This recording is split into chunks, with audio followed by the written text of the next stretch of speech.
من ظلمات الوهم وأكرمنا بنور الفهم وافتح علينا بنور العلم وسل أخلاقنا بالحلم.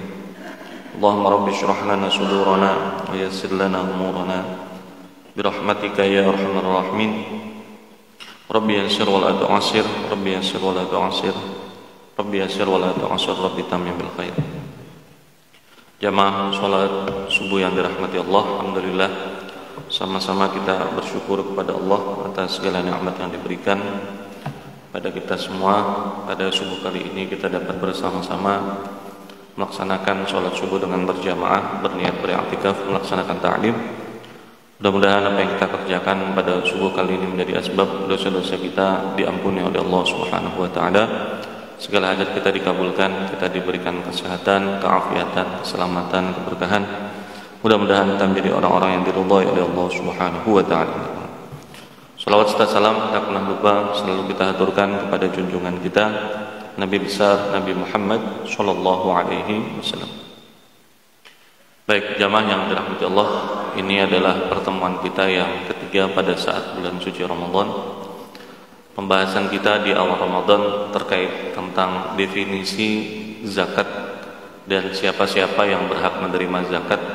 Miskin itu siapa, fakir itu siapa, mu'allaf itu siapa. Sudah kita bahas. Di pertemuan kemarin kita membahas tentang zakat emas dan perak. Kajian tentang itu menjadi penting karena banyak nanti zakat-zakat itu berpatokan dengan nisab dan kadar dari emas dan perak.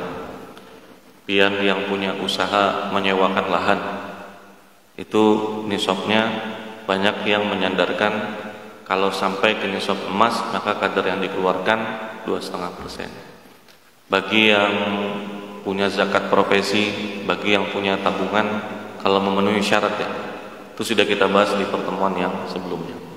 Baik, materi kita di hari ini adalah masih terkait tentang zakat dan apa yang akan kita lakukan menjelang hari raya adalah zakat fitri. Zakat fitri. Nah, jadi yang dipakai itu zakat fitrah atau zakat fitri? Jawabannya sama aja juga. Fitrah boleh aja juga, fitri boleh aja juga. Nah, artinya bagi kita itu tidak ada masalah. Mau fitrah boleh, mau fitri boleh. Cuma nanti akan menjadi masalah pada saat itu dijadikan sebagai suatu edaran.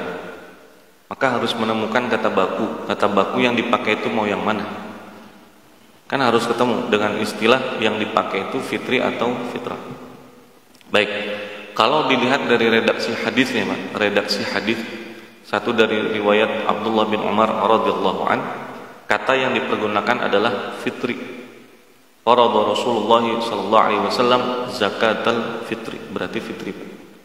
Nanti dalam hadis yang diriwayatkan oleh Abu Sa'id Al-Khudri, dan dua hadis ini jadi rujukan ketika bicara tentang zakat fitrah, zakat fitri tadi, itu penggunaan katanya adalah zakat fitri. Nah, bagi kita tidak ada masalah sebenarnya.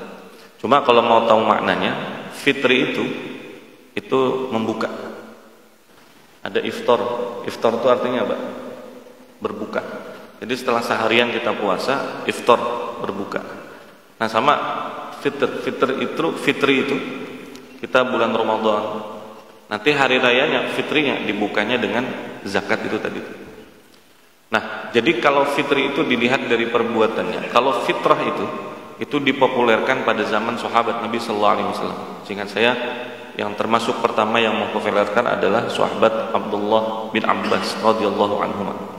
Fitrah itu artinya suci. Jadi kalau fitri lihat perbuatannya, membuka tadi. Kalau fitrah itu dilihat dari sifatnya. Karena zakat itu mensucikan. Baik. Itu yang pertama. Yang kedua, zakat fitrah ini kita sebutnya untuk kajian ini zakat fitrah saja, Pak. Zakat fitrah itu diwajibkan bagi siapa? Bagi yang mampu. Bagi yang mampu. Siapa yang mampuin? Yang mampu. Cuma ukuran mampu itu apa? Haji bagi yang mampu. Mampunya berapa duit haji? Banyak kalau haji. Nah, kalau zakat wajib bagi yang mampu. Siapa yang mampu? Yang mampu itu adalah dalam syarah Muqdil Muhtaj Al-Imam Al-Khatib Asy-Syarbini. Nah, disebutkan oleh Imam Az-Zarkashi, mampu itu patokannya begini. Sehari semalam keperluan kita itu berapa? Untuk diri kita, keluarga kita, dan yang menjadi tanggungan kita. Siapa menjadi tanggungan kita? Ada yang menjadi tanggungan nafkah, ada yang menjadi tanggungan biasa saja. Tanggungan nafkah istri dan anak, orang tua kalau sama kita juga. Ada nanti tanggungan tapi bukan tanggungan nafkah. Siapa? Misalnya pembantu yang ada di rumah. Nah, lihat keperluan kita sehari itu kira-kira berapa. Nah, kira-kira berapa kita sehari ini keperluannya? 100.000 sehari itu cukup lah. Kalau bapak-bapak cukup tarus lah. Kalau ibu-ibu, yang tahu ibu-ibu sebenarnya berapa sehari itu? 100.000 cukup lah bu sehari bu. Oh cukup aja di sini. Nah ya itu deh. Dilihat dari jumlah keluarga. Jadi kita paham tuh sudah patokannya berapa. Nah cukup sehari itu aja. Sehari kapan? Di hari raya. Nanti kalau masih ada sisanya yang bisa dipakai buat membayar zakat fitri, buat diri dan yang menjadi tanggungan nafkahnya, bukan tanggungan pembantu tadi, menjadi tanggungan nafkahnya. Maka kalau masih ada sisanya untuk bisa membayar zakat buat diri dan yang menjadi tanggungan nafkahnya, maka silakan bayar zakat. Itu yang pertama, yang wajib bayar zakat. Yang kedua, syaratnya adalah, mungkin ini syarat yang sudah masyhur kita ketahui, bertemu Ramadan, bertemu bulan Syawal. Bulan puasa meninggal, lalu bertanya, itu keluarga kami yang meninggal tadi bulan Ramadan, kami bayarkan zakatnya. Wajib Pak? Jawabannya tidak wajib. Kenapa? Dia cuma bertemu dengan bulan suci Ramadan, tapi tidak bertemu dengan bulan Syawal. Adakah di sini Pak ngarannya Muhammad Fitri Pak? Kereda kalau belah. Jadi ada orang singkat dulu namanya itu Idul Fitri Pak. Ada orang tuh namanya Idul Fitri. Itu kira-kira kenapa Pak? Lahirnya bisa pas hari raya atau di malam Idul Fitri. Habis Isya setelah atau habis azan maghrib lahir, dinamai oleh orang tuanya Muhammad Idul Fitri atau Muhammad Fitriyati atau apalah misalnya itu. Pertanyaannya, wajib zakat lah anak ini? Tidak wajib. Kenapa? Karena dia cuma bertemu dengan Syawal tapi tidak bertemu dengan Ramadan. Lahir sebelum azan maghrib, wafat setelah azan maghrib. 5 menit lagi azan maghrib, lahir 5 menit setelah azan maghrib, meninggal, wajiblah zakat. Kenapa? Karena bertemu akhir Ramadan, bertemu dengan awal Syawal. Baik, itu syarat umumnya. Baik, waktunya kapan? Waktunya dari awal Ramadan sampai dilaksanakannya sholat Idul Fitri. Jadi waktunya adalah dari mulai awal Ramadan. Sekarang sebenarnya sudah boleh. Waktu afdolnya kapan? Waktu afdolnya adalah setelah sholat subuh,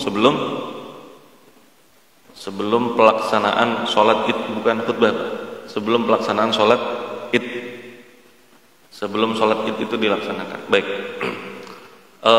Tapi yang begini susahnya. Ada orang zakat ke masjid, Pak, saya minta tolong buat amil, tolong zakat fitri kami ini dibagikan setelah subuh lah Pak. Jadi ujar amil, pian ajakah yang kami pikirkan ini?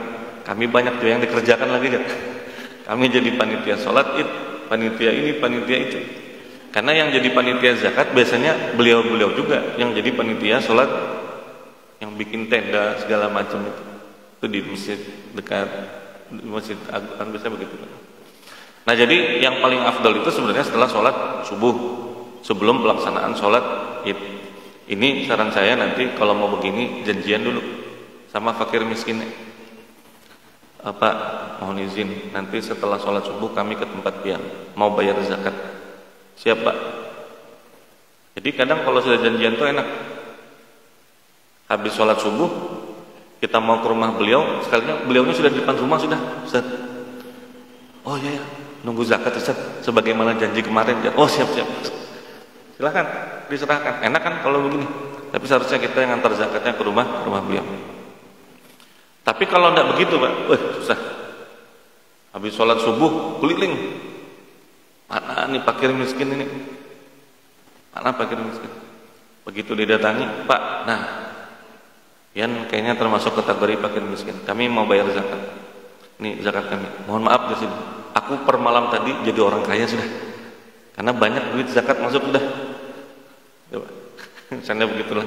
Jadi tidak mau lagi terima. Ada orang-orang itu yang memang tidak terima zakat, Pak. Makanya nanti jadi masalahnya begini.